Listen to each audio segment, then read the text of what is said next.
और लौट आया भारत में राम राज्य।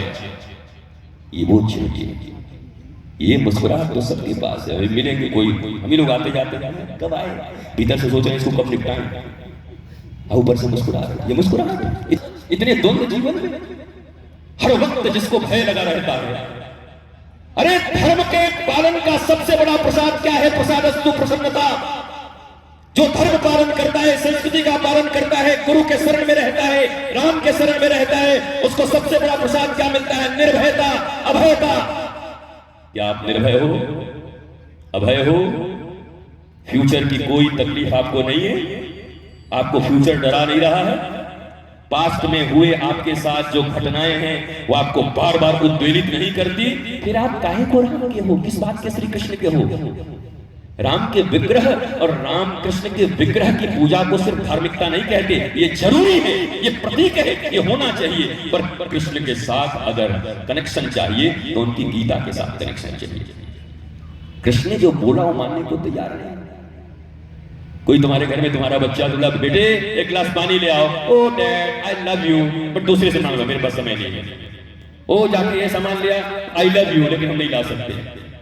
वो जाके मेरे कपड़े ले आ, आई लव यू, लेकिन नहीं ला सकता। आपको बोले तेरे आई लव यू में आग लगाऊं? जब तू किसी काम का नहीं आई लव यू, किस बात का आई love you? Love without loving activities towards the beloved इंसान, ऐसे सेम वैसा प्रेम जिस प्रेम में प्रेम की क्रिया नहीं हो, प्रेम नहीं पाखंड मात्र है। अगर प्रेम है तो प्रेम की क्रिया भी होनी चाहिए, नहीं तो कैसा प्रेम है? और क्या हुआ फिर? तो ऐसे पाखंड युक्त प्रेम से आपका क्या होना है? ये तो डॉक्टर विजय बहुत बढ़िया होता कि अर्जुन खड़े थे और श्री कृष्ण खड़े थे। अर्जुन कह रहा था मैं बड़े द्वंद्व में हूँ, डिप्रेशन में हूँ, मेरे दो नाव पर हूँ, मरका नाव में हूँ, मैं क्या करूँ, मैं समझ नहीं पा रहा हूँ क्या करूँ। तो भगवान कह देते ऐसा करो, 5 मीटर का ये ले आओ, पीताम्बरी ले आओ, माखन मिश्री हमारे ऊपर चढ़ा दो, काम हो जाएगा। कहा श्री कृष्ण ने ऐसा?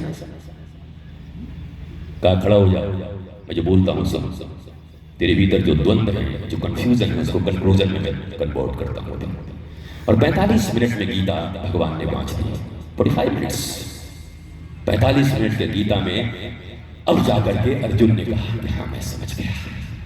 और बहुत जब कह दिया तो बोला मैं कंफ्यूजन में, फिर सुन ज्यादा कंफ्यूजन मत कर। सर्वधर्मान परित्यज्य मामेकम शरणं व्रज अहं त्वां सर्वपापेभ्यो मोक्षयिष्यामि मा शुच। कमाल का बात है, जिन श्री कृष्ण का इस पृथ्वी पर अवतार ही हुआ है, धर्म संस्थापनार्थाय संभवामि युगे युगे, वो अपने सबसे प्रिय शिष्य को कहते हैं सर्वधर्मान परित्यज्यम। कितना कॉन्फ्लिक्ट है, कितना कंट्राडिक्टरी ये बात है। अगर आज के किसी विद्यार्थी से कहो, मैनेजमेंट के विद्यार्थी से, बोला अरे कंट्राडिक्शन है, हिंदू ये माइथोलॉजी। अच्छा माइथोलॉजी मिथ शब्द ग्रीक से आया है, इंडिया का शब्द है नहीं। माइथोलॉजी क्या होता है? माइथोलॉजी राम और कृष्ण हमारे इतिहास में स्वर्णिम इतिहास, ईश्वर के रूप, अवतार के रूप में माइथोलॉजी कह दिया, माइथोलॉजी। और हम मान गए, मैं बोले के लोग माइथोलॉजी होगी, माइथोलॉजी। तो भगवान श्री कृष्ण ने अर्जुन को गीता सुनाई और कहा सारे धर्मों का परित्याग कर दे। धर्म स्थापना करने वाला व्यक्ति कह रहा है धर्मों का परित्याग कर दे, ये कंट्राडिक्टरी है कि नहीं? आदमी कंफ्यूजन में पड़ेगा कि नहीं? और फिर कहा माम एकम शरणं व्रज, मेरे एक शरण में तू आ जा। ये क्यों कहा? श्रीमद् वाल्मीकि रामायण इसका प्रमाण है। वाल्मीकि रामायण में लिखा गया है रामो विग्रहवान धर्म।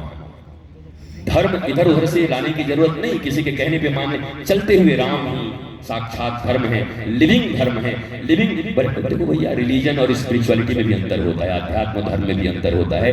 भारत जोश में बहुत ज्यादा है, होश की जरूरत है नहीं, फिर लुट जाओगे, ये पक्का मान लो, फिर लुट जाओगे। ये जोश होश में कन्वर्ट होना चाहिए, ज्ञान के रूप में कन्वर्ट होना चाहिए, नॉलेज। मैं आपको प्रणाम करता हूँ, नमन करता हूँ, वंदन करता हूँ और उम्मीद करता हूँ कि पहले दिन इससे ज़्यादा बोलना उचित नहीं होता है। जिस बचपन स्कूल में 1 साल लग जाते हैं एप्पल पैपल पढ़ने में बच्चों को, हाई स्कूल पढ़ने में 2 साल लग जाते हैं, और दुनिया की सबसे बड़ी विधा और विद्या कही जाती है स्पिरिचुअलिटी को, उसको क्या 10 मिनट में सीखोगे? 5 मिनट में धार्मिक हो जाओगे? 2 मिनट में आध्यात्मिक और आत्मज्ञानी बन जाओगे। ऋषि और महर्षि वर्षों तक साधना करने के बाद जिस आत्मज्ञान को प्राप्त करते थे, तुम इतने पावरफुल हो गए कि तुम सुने 5 मिनट और आत्मज्ञानी बन जाओगे। तो उसी पद्धति में चलनी होगी, सनातन संस्कृति की पद्धति में। भारत के इस भूमि पर 1000 एकड़ में सनातन विश्वविद्यालय का निर्माण होने जा रहा है। हमारी भारत सरकार के साथ चर्चा हो गई, वार्ता हो गई। ये पूरी दुनिया के लिए डेमो होगा कि कैसे 16 संस्कारों से युक्त प्राचीन भारतीय गुरुकुलम की विद्या पद्धति, जिस विद्या पद्धति से 20 फैकल्टीज की विद्या लेकर के विद्यार्थी जब बाहर आते थे, एजुकेशनल सिस्टम इतना करप्ट है, अंग्रेजों का है कि इसमें सुधार की जरूरत नहीं है।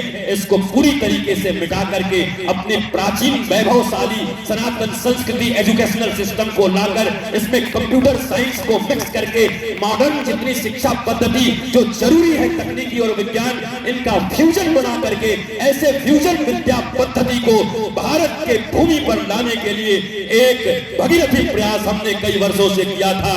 और भारत माता की कृपा से 2-2.5 महीने के भीतर में भारत के मानचित्र पर वो 1000 एकड़ की भूमि पर वो बनना प्रारंभ होगा और पूरी दुनिया के लोगों की दृष्टि इस पर होगी कि अब भारत फ्यूजन विद्या पद्धति को लेकर के, हमारे यहाँ बेरोजगारों की फौज लगी हुई है, डिग्रियां लेकर के बेरोजगारी के नाम पर राष्ट्रीयता के खिलाफ लोगों को खड़ा किया जा रहा है। इसके लिए एक ही काम हो सकता है, अपनी एजुकेशनल सिस्टम को बदल दो, पूर्णतः educational. There are big difference between literacy and education.